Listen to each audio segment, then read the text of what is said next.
And today we're looking at what some call the ultimate fuel for the future, hydrogen. It's an abundant resource. It can be used to power vehicles or heat homes, drive industry, and critically, it produces no carbon emissions. But the way it's produced does have differing impacts on our environment, which is why hydrogen is colour-coded.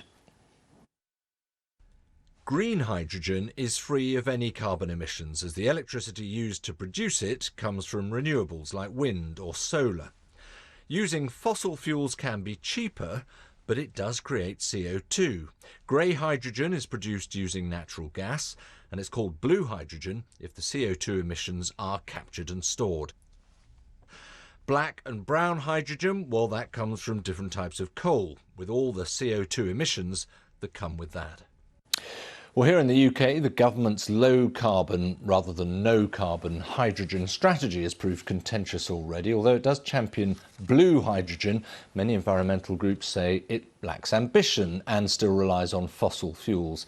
Well, Andrew Clennett is co-founder and CEO of green hydrogen company hydrogenenergy. He's in Taranaki in New Zealand and joins me now. Andrew, thanks very much for joining us. I mean, look, goodness, you're in a country which is rife with renewable energy in any case, I think, really. Do you actually need hydrogen?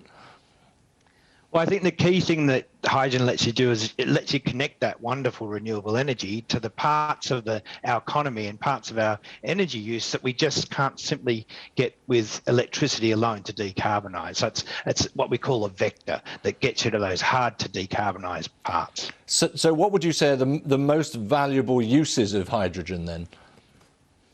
Well, really, it can hit a number of areas. A classic area you may have heard about is transport. I think we mentioned that already. And transport, and particularly heavy transport, where the lightness of hydrogen, the ability to get energy into a vehicle quickly and keep that on the road, earning the money, and also to manage sort of payload, it gets you the range. So this heavy transport's really exciting. So from trucks, from buses, trains, planes, ferries, all these sort of things. So that's a really good one, heavy transport. The other one is industrial processes where we use hydrogen already, but what can we do to get, as you've heard about, green hydrogen? So hydrogen that is produced from renewable energy rather than from fossil fuels.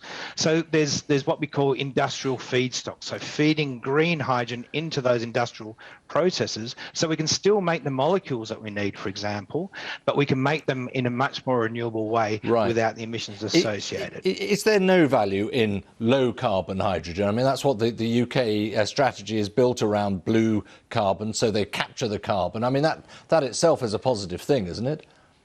Oh, absolutely. Don't let's let perfect get in the way of better.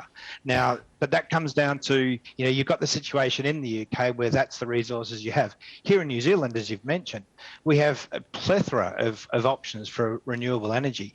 And so it would almost be incumbent on us to apply those renewables to help solve the problem. Right. Green hydrogen needs scale. And how can we create that scale as soon as we can? That's a really good point you make, because, I mean, we look at electric vehicles, for example. The scale is there now, isn't it? And we're used to them. We get the idea. Have you sort of been trumped by the ability to produce, batteries that do the job?